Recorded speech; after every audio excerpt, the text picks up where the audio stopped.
Hi నేను సతీష్.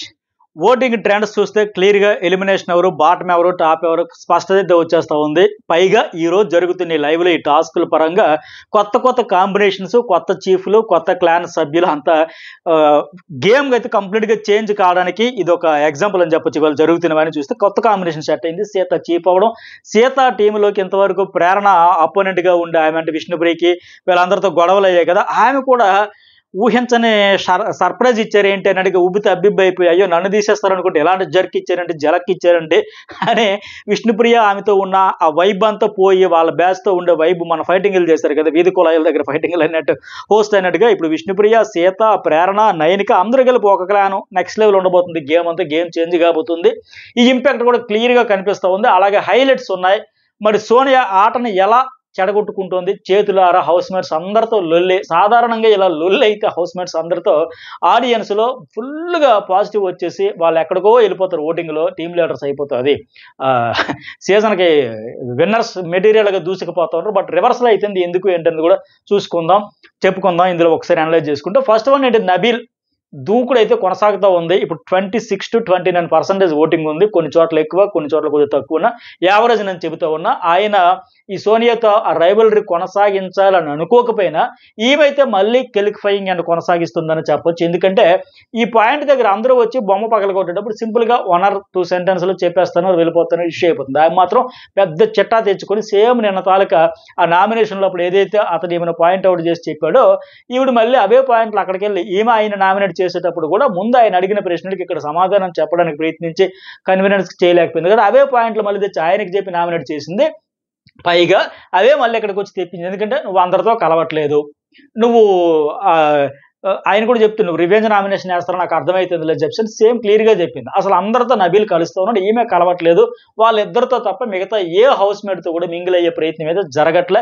కనీసం ఏదో ఒకటి మాట్లాడచ్చు కదా, మీ కెరీర్ ఏంటి, మీ పర్సనల్ లైఫ్ ఏంటి, మీ సినిమాలు ఏంటి, లేకపోతే మీ ఫ్యామిలీ ఏంటి, ఏది కనపడట్లే. అది ఆడియన్స్ అందరూ గుర్తిస్తూ ఉన్నారు, అందరికీ అర్థమైతే ఉంది. ఆఖరికి ఈమె పక్కనుండే ఇద్దరు ఫ్రెండ్స్ నిఖిల్ అండ్ పృథ్వీతో కూడా నబీల్ అయితే మింగిల్ అవుతూ ఉన్నాడు, ఫ్రెండ్స్తో ఉన్నాడు. ఫస్ట్ వాళ్ళిద్దరు పృథ్వీ అండ్ నబీల్ ఫ్రెండ్స్ అయ్యారు, ప్రాంక్ చేద్దాం అనుకున్నారు, చాలా ప్రయత్నం చేశారు.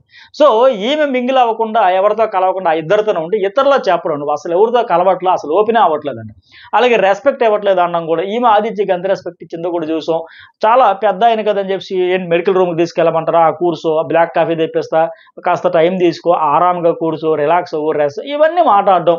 ఇవన్నీ కూడా పైగా లీడర్షిప్ లేదన్నాం, ఇండివిజువాలిటీ లేదంటాం. ఈమెలో ఉందా ఇండివిజువల్గా ఆడుకుంటుందా మనం చూస్తూ ఆమె నోటెంబడి ఆవిడ స్వయంగా చెప్పింది, మనకు స్ట్రాంగ్గా ఉండాలి, నాకు 80% ఉంది, 80 కాకపోతే 50% ఉండాలి, బలంగా ఉంటేనే ఒక 1 week టైం ఇద్దాం, స్ట్రాంగ్ అయితేనే కంటిన్యూ చేద్దాం, డెవలప్మెంట్ అయితే అన్నాడు కదా నిఖిల్, అయితే చూద్దాం, లేకపోతే లైట్ తీసుకుందాం, 1 week టైం ఇద్దాం, నాకు స్ట్రాంగ్ ఉండేవాళ్ళు, గివప్ ఇచ్చేవాళ్ళు, మిడిల్ డ్రాప్ అయ్యేవాళ్ళు, ఇట్లాంటి వాళ్ళు నచ్చరు, వదిలేసేవాళ్ళు, మధ్యలో వదిలేసేవాళ్ళు నచ్చదు, స్ట్రాంగ్ ఉండాలి, ఫైటర్ లాగా ఉండాలి, అలాంటి వాళ్ళందరితో కలిపి నేను ఫ్రెండ్షిప్ చేస్తానని ఆవిడే చెప్పి మళ్ళీ ఇవి ఇండివిజువల్ నీకు లేదని చెప్పడం చూస్తే ఆడియన్స్ అన్ని గమనిస్తారు కదా, అదేంటమ్మా నువ్వు చెప్పింది ఏంటి, నువ్వు చేస్తున్నది ఏంటి అని చెప్పేసి. అలాగే ఎవరు ఏంటనేది ఆయన క్లారిటీ లేదంటే ఆయనకు ఉంది. సో ఈ పాయింట్స్ అన్ని అలాగే కలెక్టివ్గా ఎక్కడ ఉండాలో, ఇండివిజువల్గా ఎక్కడ కూర్చోలో కూడా ఆయనకు తెలియదంట. మరి ఈవిడ ఎప్పుడైనా అలాగే అందరితో కలెక్టివ్గా కూర్చుందా, అందరితో ఇండివిజువల్గాను కూడా ఉండట్లా, ఇండివిజువల్గా ఉండట్లా, ఇద్దరు ముగ్గురితో గ్రూప్గా ఉంటుంది. సో మళ్ళీ అదే విషయం ఆయన గ్రూప్ గేమ్ ఆడుతున్నావు అంటే తప్పే ఉంది.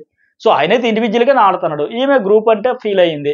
బట్ గ్రూప్ వద్దని ఫస్ట్ చెప్పిన ఈమె లాస్ట్కు గ్రూప్ లీడర్ అయిపోయి అలా నడుస్తూ ఉండేటప్పుడు అవన్నీ ఆడియన్స్ అన్ని గమనిస్తారు. కనుక ఓటింగ్ పరంగా చూసుకుంటే ఆయనకు మరింత ఓటింగ్ పెంచి ఈవిడ హౌస్లో ఉన్నన్ని రోజులు నబీల్తో ఈ రైవలరీ కొనసాగితే ఖచ్చితంగా ఆయన ఈమె భుజాల మీద కూర్చోబెట్టి టాప్ 5 అంతకు మించి కూడా తీసుకెళ్ళిపోయిన ఆశ్చర్యపోవక్కర్లా ఆ రకంగా కొనసాగుతుంది ఆట. 2 ప్రేరణ, ఈ అమ్మాయి కూడా ఒక 18-21% ఓటింగ్ అయితే ఉంది. మెయిన్ ఏంటంటే ప్రేరణలో డామినేటింగ్ నేచర్ కూడా లేదు, అది అడ్వాంటేజ్. అలాగే ఇష్యూ అయినా సరే ఆ టెంపర్లో లేకపోతే హీట్ ఆఫ్ మూమెంట్లో నోరు జారేసిన హార్ట్ఫుల్గా సారీ చెబుతుంది, వాంటెడ్లీ చేస్తుంది అనే ఫీలింగ్ అయితే ఆడియన్స్ కలగట్లా. సో ఆ నేచర్ వల్ల కూడా నచ్చుతూ ఉంది. అలాగే మెయిన్ విష్ణుప్రియతో కూడా ఇష్యూ క్లియర్ అయిపోయి, ఎందుకంటే ఇప్పుడు ఇవాళ టాస్క్లో కూడా లాస్ట్లో విష్ణుప్రియ కూడా సపోర్ట్ చేసింది, లాస్ట్లో ప్రేరణ, సీత, నయనిక ఉంటే పృథ్వీ ఏమో సీతకు శృతి తెచ్చిస్తే సీత చాలా ఫెయిర్గా ఎక్కడైతే డెసిషన్ తీసుకుంది. ఫస్ట్ యష్మికి ఎలాగైతే నువ్వు ఆల్రెడీ చీఫ్ అయ్యావు కనుక, క్లాన్ చీఫ్ అయ్యావు కనుక ఇప్పుడు నిన్ను తెప్పించడానికి సేమ్ అప్పుడు చెప్పింది, నయనిక నీకంటే కొద్ది క్లోజ్ కనుక అందుకు ఆమెను తప్పించాలి. బట్ ఆవిడ కూడా నా ఆప్షన్ అని చెప్పింది. చెప్పినట్టుగానే ఇక్కడికి వచ్చి నైనికను కూడా తప్పించింది. అక్కడ ప్రేరణ, నైనిక వీళ్ళందరూ ఉండేటప్పుడు ఖచ్చితంగా వచ్చి మంచి పనే చేసింది నిజంగా. అది ఫెయిర్. ఇలా ఆడితే సీతక్క గ్రాఫ్ కూడా పెరిగింది. అంతే తప్ప నా ఫ్రెండ్ కాబట్టి నైనిక ఉండాలి, అలాగే యష్మి నా ఫ్రెండ్ కాదు కాబట్టి ఆల్రెడీ నువ్వు అయ్యే కాబట్టి ఇలాంటివి కాకుండా ఒకసారి నువ్వు అయ్యావని ఆమెకు చెప్పినట్టుగా నువ్వు కూడా అయ్యావు కదా నైనిక, సో తప్పించేస్తానని చెప్పేసి తప్పించేయడంతో ప్రేరణ అయితే అస్సలు ఎక్స్పెక్ట్ చేయలే. ఎందుకంటే వీళ్ళందరూ ఫ్రెండ్స్, ఖచ్చితంగా అక్కడ నైనిక నేను అందరూ ఉండేటప్పుడు ఇంకేం చేస్తుంది, సీత వచ్చి తన దోస్తు మేర దోస్తు కాబట్టి ఆల్రెడీ ఇందాకే చెప్పింది కాబట్టి ఖచ్చితంగా నైనికను ఉంచుతుంది, నన్నే తప్పించేస్తారని అనుకుంది. కానీ ఆ అమ్మాయి వచ్చి ఫెయిర్గా డెసిషన్ తీసుకున్న సీత నైనికనే తప్పించడంతో ఆనందంతో ఉబ్బి తబ్బిపోయి ఒక నిజంగా షాక్లో తేరుకొని సర్ప్రైజ్ అయ్యి అయ్యి బాబా ఇదేంటి, ఇది నేను చూసిన కళ నిజమా మాయ అన్నట్టు అయిపోయింది. ఒక క్షణం ఉక్కిరిబిక్కిరి అయిపోయింది. అప్పుడు మళ్ళీ విష్ణుప్రియ కూడా రావడం, వీళ్ళందరి మధ్య ఒక పాజిటివ్ వైబ్ వచ్చేసింది. పైగా ఈ వారం అంతా సేమ్ క్లాను విష్ణు వీళ్ళందరూ కలిపి కనుక ఆ వైబ్ ఫ్రెండ్షిప్ అయితే నైట్ కూడా మాట్లాడుకున్నారు. ఈ హౌస్లో ప్రేరణ కూడా ఏడుస్తుంది. ఎందుకంటే ఏడ్చిందంటే ఎందుకంటే హౌస్లో బాగా ఫ్రెండ్, బాగా బాండింగ్, క్లోజ్, పాజిటివ్ ఎవరంటే విష్ణుప్రియ, ఆ తర్వాత నైనిక. కానీ అదేంటంటే ఈ విచిత్రం, ఈ బిగ్ బాస్ హౌస్ తలక ఈ వాతావరణం కావచ్చు, ఇక్కడ ఉండే అట్మాస్ఫియర్ వల్ల, ఈ నేచర్ వల్లేమో ఎవరైతే క్లోజ్ ఫ్రెండ్స్ బాండింగ్ అనుకున్న వాళ్ళతోనే రోజు తెల్లారి ఫైట్లు చేయాల్సి వస్తుంది అని చాలా ఫీల్ అయ్యింది. యష్మి కంటే వీళ్ళే నాకు క్లోజ్ అని చెప్పి ఫీల్ అయ్యింది, ఏడ్చింది అన్నారు. సో ఇప్పుడు ఈ స్టెప్ తీసుకోవడం వల్ల, ఇక్కడ ఫెయిర్గా ఆడడం వల్ల, మనసులో పెట్టుకోకుండా సీత డెసిషన్ తీసుకోవడం వల్ల ఫెయిర్గా తీసుకుని విష్ణుప్రియ కూడా ఈ పాజిటివ్ వైబ్ బీట్ అయినట్టు వల్ల వీళ్ళ స్ట్రాంగ్ బాండింగ్ బలపడుతుంది. ఓటింగ్ కూడా ఆ విష్ణుప్రియ ఫాలోవర్స్ కూడా కాస్త ఆమె ఎటు లేదు కనుక కాస్త కోస్త షేర్ చేసేది కూడా కనిపిస్తుంది. అందువల్ల ఓటింగ్ కూడా పెరుగుతూ ఉంది. కంప్లీట్గా సేఫ్ జోన్లో ఉంది. ఈ వారం అంతా కంప్లీట్గా వెళ్ది ఒకే క్లాన్ కనుక మరింత స్ట్రాంగ్ అవుతారు. ఆ నెగిటివ్ వైబ్స్ అన్ని పోయి ఫ్రెండ్స్ అయిపోతారని కూడా అర్థమవుతుంది. ఇవన్నీ కూడా ఓటింగ్ మీద ఇంపాక్ట్ అయితే క్రియేట్ అయితే. థర్డ్ ప్లేస్లో మణికంఠ ఉన్నాడు. ఇతనికి ఒక 17-19% అయితే ఓటింగ్ ఉంది ప్రస్తుతానికి. ఇక్కడ లైవ్లో చూస్తే సుత్తి కోసం ఎదురు చూస్తున్నారు, చుట్టూ తిరుగుతుండేటప్పుడు ఒక చిన్న సిచ్యువేషన్ అయ్యింది. సోనియా ఏమంటుందంటే అక్కడ సిచ్యువేషన్ తగ్గట్టు మారేది రిలేషన్షిప్ అనిపించుకోదురా, చిపో నడవతలని కసురుకుంది. ఎందుక అంత కోపం అనేసి అంటే సుత్తి కోసం వెయిట్ చేస్తుండేటప్పుడు ఆయన బాగా ఫీల్ అయ్యి నన్ను ఇన్సల్ట్ చేసింది అన్నట్టుగా ఆ సుత్తి కోసం వెయిట్ చేయకుండా వెళ్ళిపోయాడు.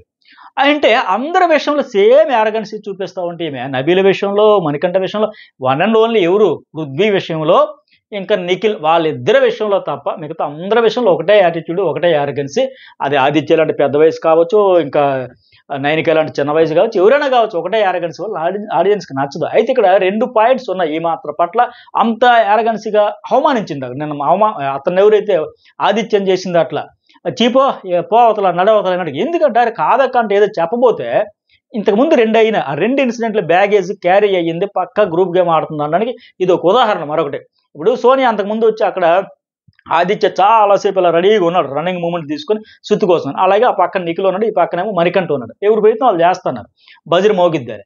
అప్పుడు సోనియా వచ్చి ఆవిడ చక్కగా అట్లా అసలే ఫిజికల్లీ వీక్ ఉన్నావంటే ఎవరు అన్నారు ఆ మాట, నేనైతే ఒప్పుకోను, ఫిజికల్గా వీక్ అంటే ఒప్పుకోను, మా క్లాన్ కోసం ఎన్ని గుడ్లు తెచ్చారు, కావాల్సి ఇండివిజువల్గా ఎవరెవరు తెచ్చారు లెక్క పెట్టు, నువ్వు ఇంకోసారి ఆ మాట అంటే నేను తీసుకొని ఒప్పుకొని అన్నాడు. అదొకటి మనసులో పెట్టుకుంది. దానికంటే పెద్దది ఏంటంటే ఇంటికి వెళ్ళి వీడియో కూడా చూసి లెక్క పెట్టుకోని చెప్పాడు. దానికంటే పెద్దది ఏంటంటే మణికంఠకి హ్యామర్ దొరికేటప్పుడు తీసుకెళ్లి నయనికకి ఇచ్చాడు, నయనిక వెళ్ళి పృథ్వీని లేపేసింది. అది మెయిన్ ఈవిడ మంట, అది మనసులో పెట్టుకుంది. మణికంఠ గడి తీసుకెళ్లి సుత్తి నయనికకి ఇవ్వడం, ఆమె వచ్చి పృథ్వీని లేపేయడంతో ఇతను క్లోజ్ ఫ్రెండ్ కదా, మరి పృథ్వీని లేపిస్తే తట్టుకోలేదు కదా, సో ఆ రకంగా ఆ బ్యాగేజ్ అంతా క్యారీ అయ్యి మణికంఠకి అలాగంటే ఆయన తీసుకోలేదు, నేను ఒప్పుకొని బాధపడతాను అన్నాడు. అలాగే ఈ మెయిన్ పృథ్వీని లేపాడు. ఈ బ్యాగేజ్ అంతా కలిపి ఎక్కడైతే ఏదో చెప్పబోతా ఉంటే ఆవిడేదో మాట సేపు వెయిట్ రిలేషన్షిప్ ఏమది సిచ్యువేషన్కి తగ్గట్టు మారేది రిలేషన్షిప్ అనిపించుకోతారా చెప్ప నడవతల కనసు చాలా యాటిట్యూడ్ యారగన్స్ అని చాలా ఫీల్ అయ్యాడు ఆయన. ఇవన్నీ ఆడియన్స్ చూస్తారు కదా, ఏంటి ఇలాగా అందరితో ఇదే పద్ధతి అనలేదు. ఇంకా ఆవిడ హౌస్లో ఉంటే వాళ్ళిద్దరు తప్ప పృథ్వీ నిఖిల్ తప్ప ఎవరు కూడా మాట్లాడడానికి కూడా ఇష్టపడట్లేదు, వస్తే మాటలు కూడా ఆపేస్తున్నారు. సో అందరితో కూడా నెగిటివ్ వైబ్ కొనసాగుతుంది. డామినేటింగ్ నేచర్, బాబోయ్ ఈవిడ చీఫ్ అయితే మన వల్ల కాదు, మనం తట్టుకోవాలి, అందరి అజెండా ఒకటి, ఎవరైనా పర్వాలి ఆవిడ తప్ప అనే ఫీలింగే వచ్చేసింది ఇంకా. ఎందుకంటే వినదు, చెప్పేది వినిపించుకోదు, ఆవిడ చెప్పాల్సింది చెప్పేసి వెళ్ళిపోద్ది, నాకు యాటిట్యూడ్ అది నచ్చట్లేదనే మాట్లాడుకుంటూ ఉన్నారు. సో మణికంఠ కూడా అట్లా ఉంది. ఎందుకక్క అంత కోపం అన్నా సరే వినిపించుకోకుండా అట్ట పృథ్వీ కొద్దిగా బెటర్గా ఉన్నాడు, 11-12 కొద్దిగా దూరంగా ఉండడానికి ట్రై చేస్తున్నాడు ఈ వీళ్ళతో. ఆఖరి వారమే ఆయన అనుకున్నాడు అసలు నాకు అవసరం ఈ బాండింగ్లు, బంధాలు, అనుబంధాలు అంటే నిఖిల్ వచ్చి అబ్బెబ్బే మన ఫ్రెండ్షిప్ అది ఇది అని చెప్పి మళ్ళీ మెల్ట చేశాడు తప్ప, ఇండివిజువల్గా ఆడుకుంటే బెటర్, అగ్రెసివ్నెస్ తప్పితే మిగతా అంతా బాగానే ఉంది ఆయనకి. ఆయన క్లాన్ గెలిపించిన ఆయనకి ఛాన్సులు ఇవ్వట్లేదని కూడా ఒపీనియన్ కూడా ఫామ్ అయింది. బట్ అగ్రెసివ్నెస్ వల్ల ఈ గ్రూప్ గేమ్ వల్ల ఎలివేషన్ రావట్లే ఆయనకి. లేకపోతే ఈ గ్రూప్ గేమ్ కాకుండా సోలోగా ఇండివిజువల్గా ఆడుకుంటే బ్రహ్మాండమైన ఎలివేషన్ వచ్చేది. బట్ అది ఫైటర్ స్పిరిట్ అయితే పోతుంది. ఎందుకు ఎంత ఆడితే ఏముంది, గ్రూప్ గేమ్ ఆడుతున్నారు వాళ్ళ కలిసి ఉన్న ఫీలింగ్ అయితే ఆడియన్స్కి వస్తుంది. ఎనివే 11-12 ఉంది.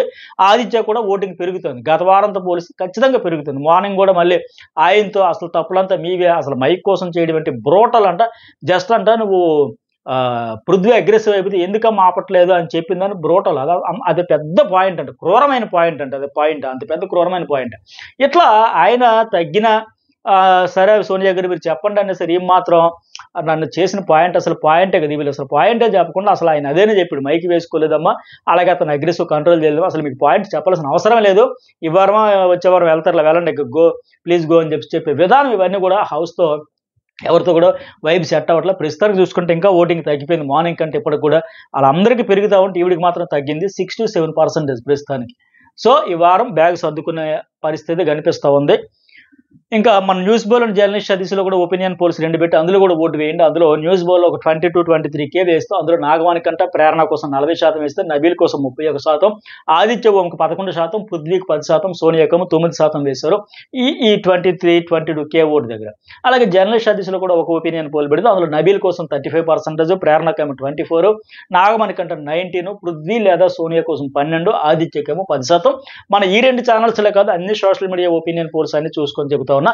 మీరు కూడా ఈ 2 పోల్స్లో ఓటు వేయండి, అలాగే షేర్ చేయండి. ఆ ఒపీనియన్ పోల్స్లో కూడా ఎక్కువ మంది ఓటు వేస్తే ఫుల్ క్లారిటీ వచ్చేస్తుంది.